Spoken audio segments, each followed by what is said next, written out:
Well, we have 30 minutes and we have a lot of talk to cover, so let's get started right off the bat.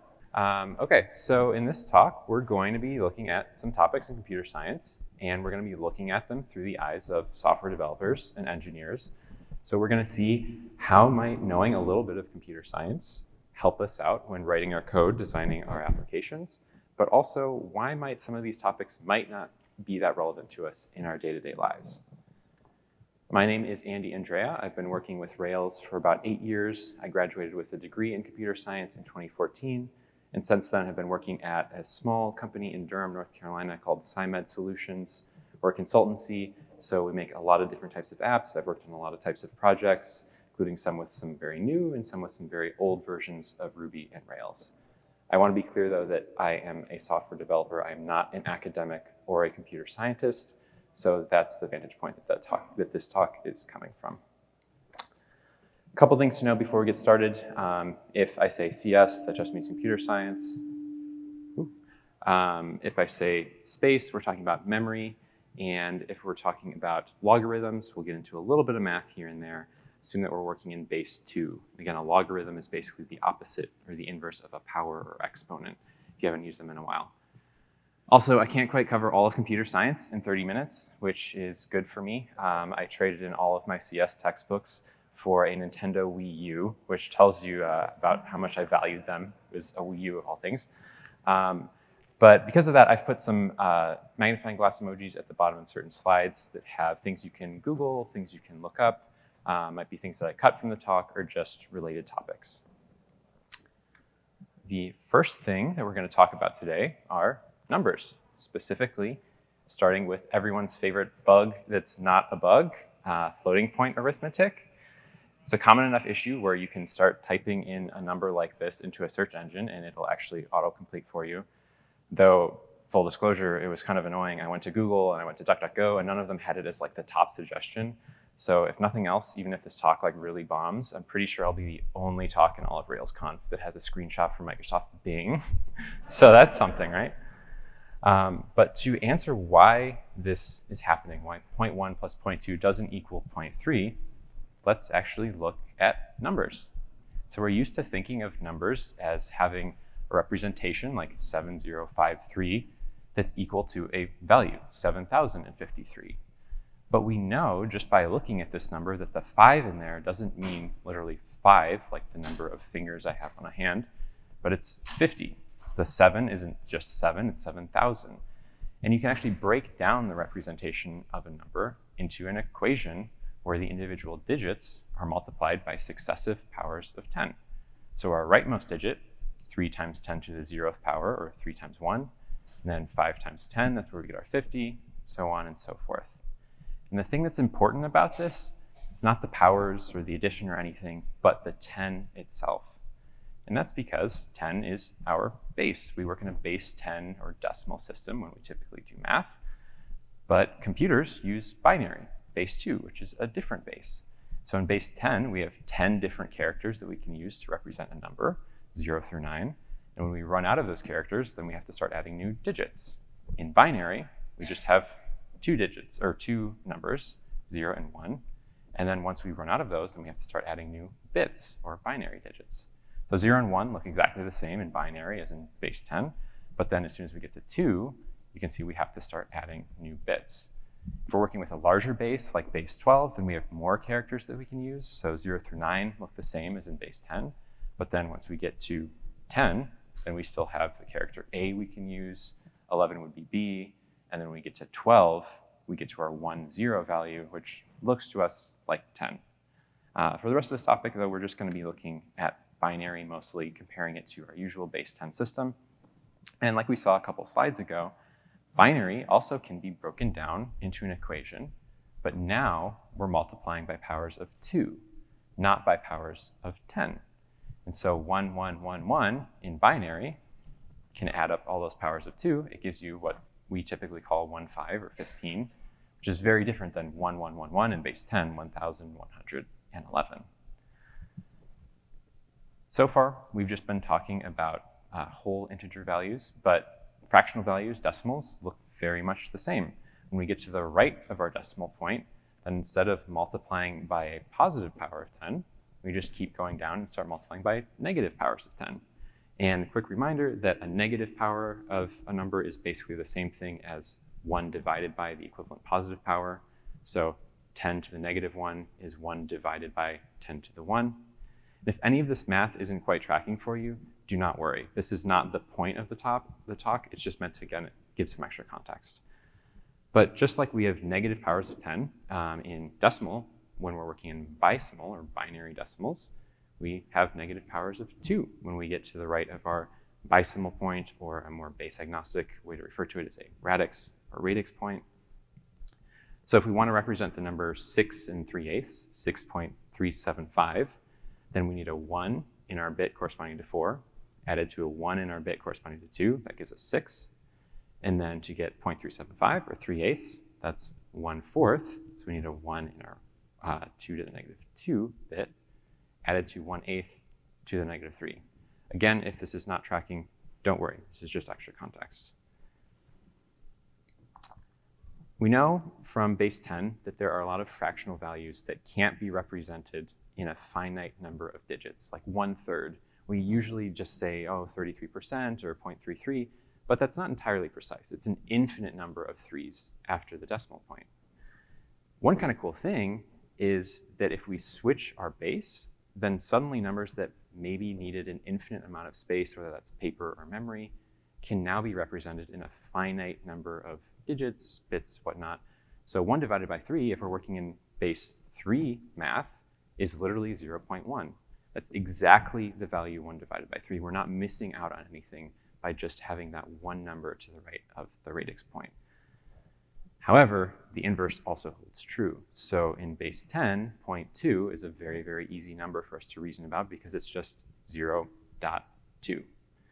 But if we try to convert that value into base 2 binary, it's actually an infinitely repeating number, just like 1 divided by 3 is in base 10. It's 0.011, just infinite number of times. And so if we want to store that or visualize it perfectly, accurately, and precisely, we need an infinite amount of space, which typically we don't exactly have.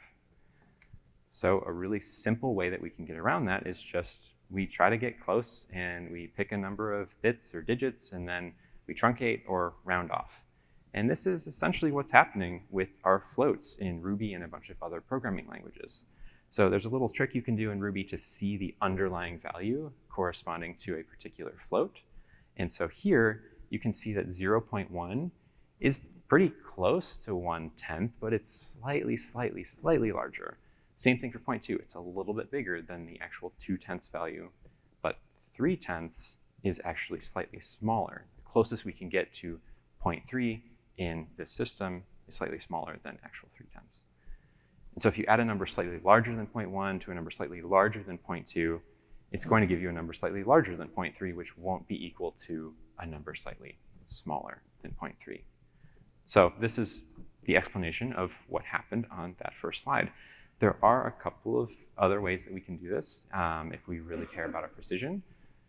One way is rather than saying 1 divided by 3 and trying to turn that into a decimal value, we can just say, no, it's just 1 divided by 3 and store it as an equation where you don't have to worry about the actual division and all those infinite bits and digits.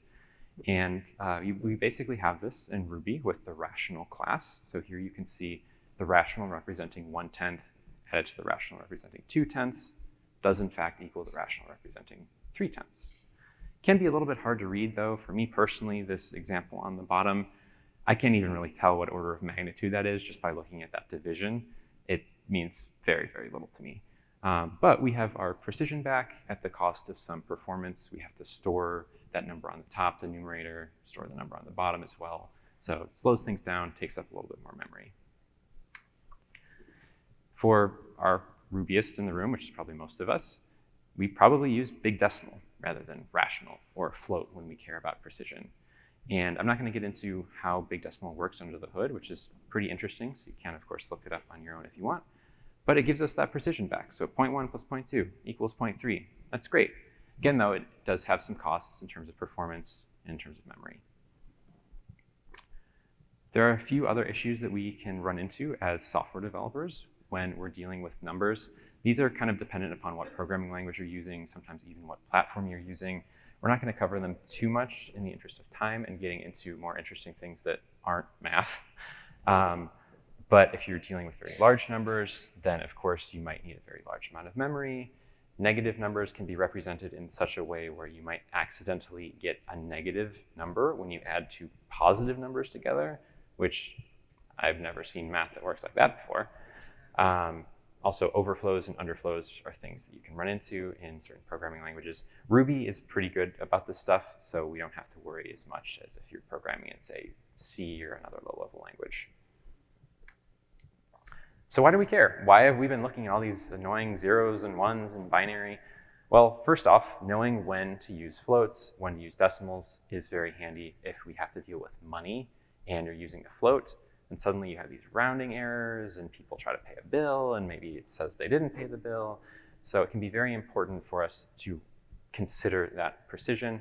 But at the same time, if we care more about performance and we're willing to have a lack of precision, then maybe a float is the thing to use. On the last slide, we talked a little bit about some of the other issues like overflows, underflows.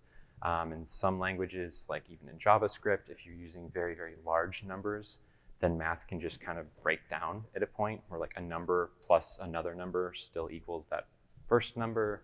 You get kind of weird.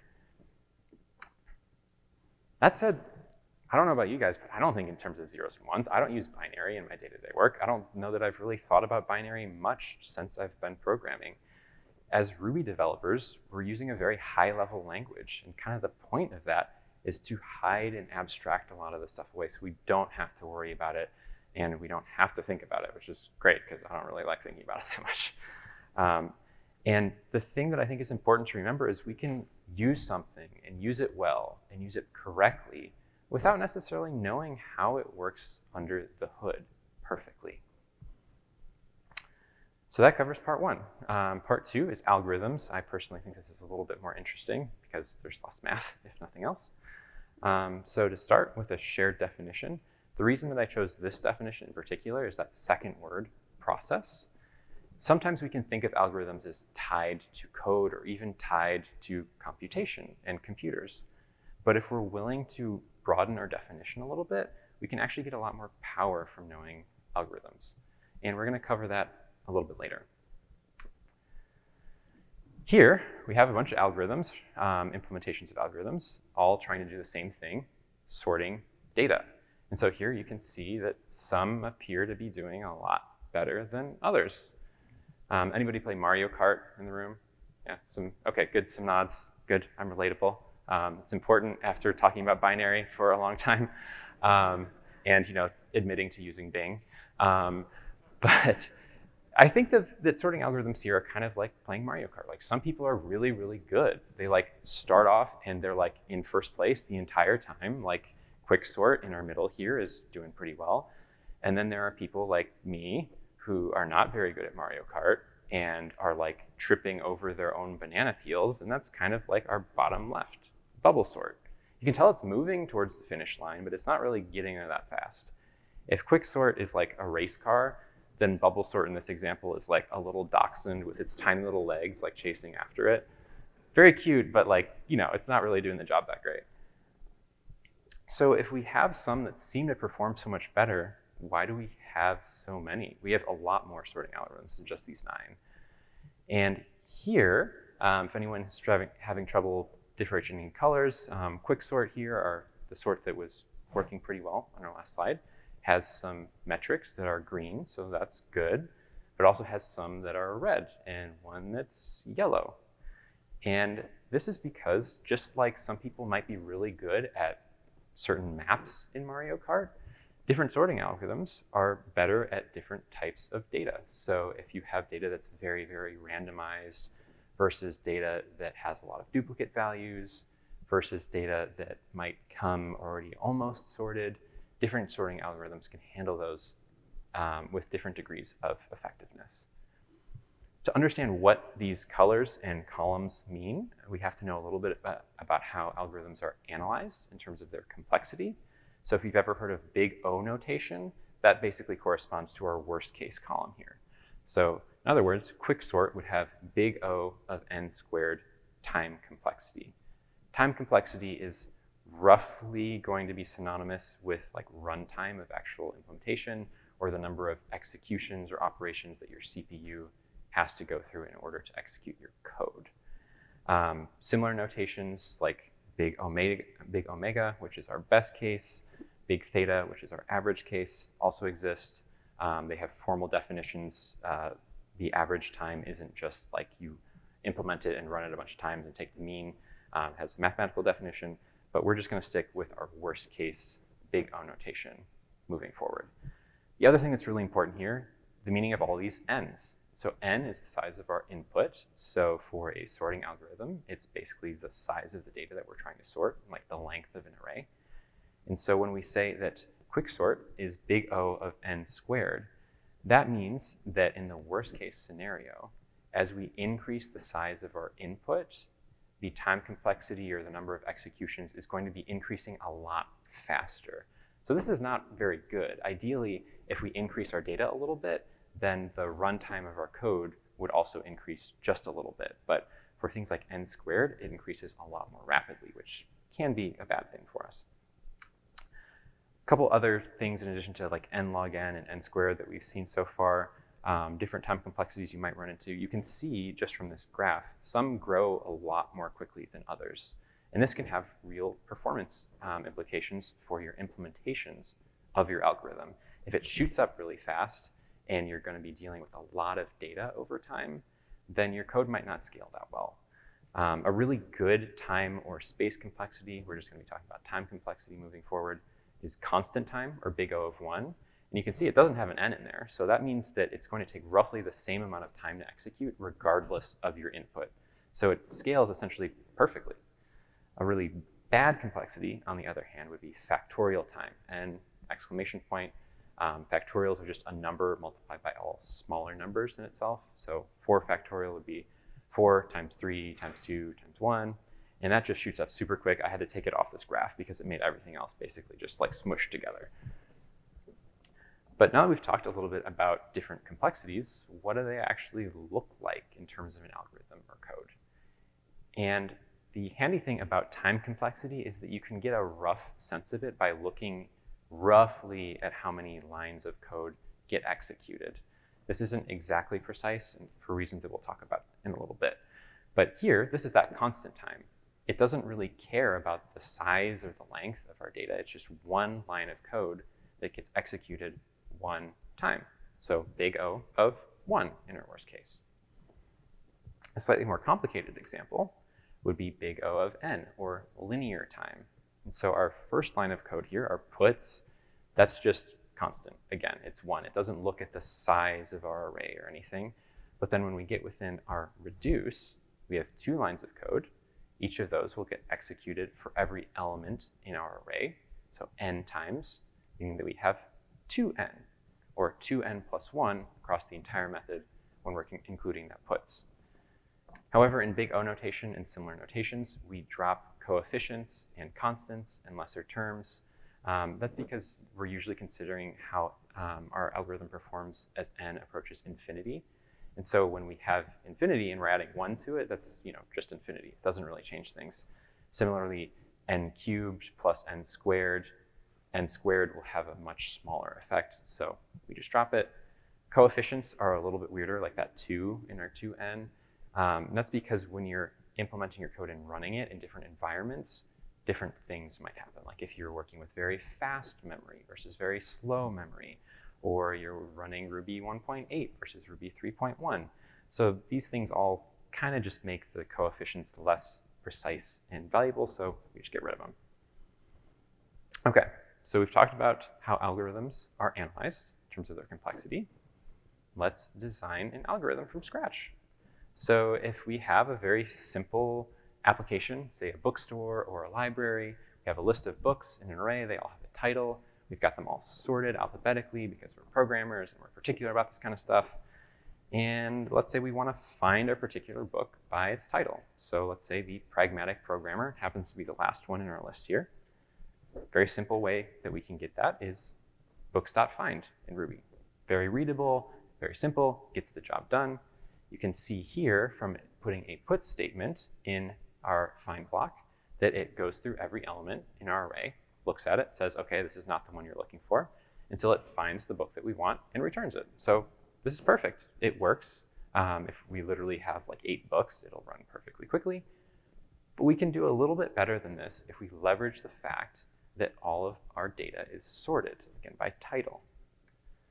So if instead of starting right at the beginning and looking at clean code, if we hop in the middle and look at practical object-oriented design in Ruby, compare that to the book that we're looking at, or looking for, the pragmatic programmer, we know the P in practical comes before the T in the. And so since everything is sorted alphabetically, since the P comes before T in the alphabet, that tells us that the book that we're looking for has to be later in our array. And because of that, we don't even have to look at the first half of our array. We know that's not the book that we're looking for. And so then we can just continue jumping forward and we see, okay, the M in mythical, that's still before the P in pragmatic. So we can discard that one as well as the other Ruby under microscope that we had. And we found our book. And we found it pretty fast. We didn't have to look at everything in our array to get what we wanted. And this is a really classic algorithm called binary search. And we actually have access to a binary search method in Ruby on arrays and ranges. It's called bsearch. And looking at the output from our puts that we have in our block, it's exactly what we saw in the last couple of slides. It just looked at 3 books and found the one that we wanted, rather than having to go one by one by one. There are a couple gotchas here. Of course, if our data wasn't sorted, we couldn't make those assumptions about it having to be later in the array based on it being later in the alphabet, because we don't really know anything about how our structure is set up. Also in Ruby in particular, if we had swapped the order of book.title and the pragmatic programmer string with our comparison operator, then it would have failed. That's just because the comparison operator requires things to be order dependent, so returns -1, 0, 1. If we wanted to have them in the other order, we would have to have reversed the sort of our books first. Speaking of binary search, there's another great implementation of binary search that we have access to in our typical Rails stack, and that's a command within Git called git bisect. If you look at the man page, it literally says we use binary search. And so git bisect can be used to find a commit that introduced just about anything, a bug, a failing test. So for example, if we wanted to find a failing test, we know the test worked on version 1.0 of our app, and it's failing on the head of our current branch. We tell that to Git, and then it jumps back in time to a commit about halfway in between the two. And then it's up to you as the programmer to run the test and then tell Git, okay, this commit is good or this commit is bad. And this, I think, is super, super valuable for us to think about, because the algorithm, not all of it is happening in code or even on our computer. It needs us as human beings to tell it, okay, this is good or this is bad. And so if we can think of algorithms as a higher level topic than just a computational resource, we can get a lot more out of them. Like if you go to a bookstore, say Powell's here in Portland, and you're looking for a book by Jules Verne, you're probably not going to the first bookshelf and looking at every single book. You start more towards the end of the books, and then you see, okay, maybe I have to jump back a couple more bookshelves, and then you narrow it down without literally looking at every single one. And so that's kind of something analogous to binary search that we can use in real life, which can be really, really helpful. So having talked about algorithms, great thing about them is if we know them, we can use them. Whether or not that means we're writing the algorithms ourselves, or we can use something like Ruby's bsearch to speed things up a little bit. Also, data structures are oftentimes analyzed with that same big O and similar notations. So there might be like linear access time for a data structure or constant write time. Also, the great thing about algorithmic complexity in big O is that it forces us to think about our code in terms of how it will scale with our data, which is increasingly important because our data is getting bigger every day. I mean, big data has become an increasingly large buzzword. It's like data warehouses, data lakes, all that stuff means that we have to consider how our code will work with larger data sets. Also, having a great shared language with our teammates and coworkers. So if you're in an architectural planning meeting or doing code review, you can say, hey, this would be a great place to use binary search, rather than saying, well, hey, we could like sort our data and like cut it in half a bunch of times. Like, I don't really know what that means, but binary search tells me exactly what you want me to know. At the same time, though, algorithmic complexity is oftentimes not our number one bottleneck. Things like reading and writing to a database or looking at the file system, sending requests over the network, intrinsically take a fairly long time. So if we're super focused on just looking at the complexity of our code, we might miss out on those more important bottlenecks. Also, algorithmic complexity is a pretty bad metric as far as metrics go. It's nothing like getting benchmark data or real world data. And part of that is because of all those things that we said that we're discarding, the constants, the coefficients, the 2 and the 1 and the 2n plus 1. In real life, those things matter. And so while algorithmic complexity in computer science would tell you that linear time is always better, if you have like something that's like a trillion n versus like 0.01 n squared, for a lot of sizes of data, that second algorithm will probably perform better for you. Also, it can be really hard to actually measure algorithmic complexity very accurately in Ruby because so much stuff is happening under the hood. You have the network calls, active record, all that stuff. So just looking at your code can not really give you the greatest sense of what happens, which is why we use things like benchmarking or profiling data. Also, a lot of our tools already have a lot of this optimization built in for us. So if we want a really quick sort, we don't have to write our own quicksort. In fact, if we tried to write our own quicksort in Ruby, it definitely won't be as fast as the quicksort provided by Ruby. And again, this is one of the great things about using a high-level language like Ruby. So we've looked at a couple topics. Taking a step back, why do we care about computer science? Well, the big one, the super annoying one, in my opinion, does come up in interviews. I'm sure we've all heard the horror stories about like whiteboarding inversions of binary search trees. Ugh, yeah, gross. But luckily that seems to be decreasing a little bit, and I am going to talk about this on the next slide as well. We mentioned shared language with our teammates, increasing the understanding of some of our tools can be very helpful. And of course, if you're ever working on lower level work, like hacking on Ruby, or doing something more academic, like advanced graphics, having more of that academic computer science knowledge can certainly be helpful. At the same time, though, it's important to remember that related as they may be, software development and computer science aren't the same field. So if we focus too much on learning academic theory and not enough on learning good practices or design patterns, then you might not be growing as quickly as you would like. And also, if you're trying to understand how everything at a lower level than the code you're writing works, well, first you have to understand Ruby, then you have to understand C, then you have to understand logic gates and like electricity, and like suddenly you're not meeting your deadlines because Amazon hasn't like overnighted an electron microscope and you haven't finished reading like a theoretical physics textbook. So it's just like this endless rabbit hole, and while it can certainly be helpful, you can just end up losing a lot of productivity if you focus on it too much. And on the note of hiring, I'm sure we've all heard the memes of job listings that are like requires 20 years of experience in like React or something that's like 2 months old, right? And so there's that, but then at the same time, whenever I see those job postings that say like computer science degree required, I know that whoever wrote it was not in my computer science department. I had so many professors say like, okay, well, I'm gonna send you some homework today, you're gonna code. I don't know how to code, so don't ask me any questions. I'm like, how are you supposed to learn, right? And also in my program in particular, sorry about that, very theoretical program, you could take an intro to object-oriented programming class your first semester and then never program again. Like, so the idea that you're like going to be a great software developer when you don't have practical experience like you would have from, say, a boot camp is kind of silly. The most important reason why I think, though, that we don't need to learn or to know computer science is because you can learn it. A lot of it you'll just learn naturally on the job. If you see 0.1 adding 0.2 does not equal 0.3, you're gonna Google it, or I guess Bing it if you can't find the thing you want. But you don't need to pay tens of thousands of dollars or listen to the same professor tell the same jokes every semester about how he has a friend that has a yacht that he financed by selling $400 textbooks, so he named it the SS Undergrad. Yeah, it was like, yeah, too many classes where I heard that same joke. But yeah, you can learn this stuff however you want. If you like self-study, if you want to have a mentor, hopefully, like I've demonstrated today, if you go to a talk, maybe you can learn a little bit about it. So thank you all for coming. Also a big thank you to all of my past and present coworkers and mentors for helping get me here. And a shout out to Carrie Miller for some great advice in prepping this talk, and to Billy Fry for helping me cut it down to time.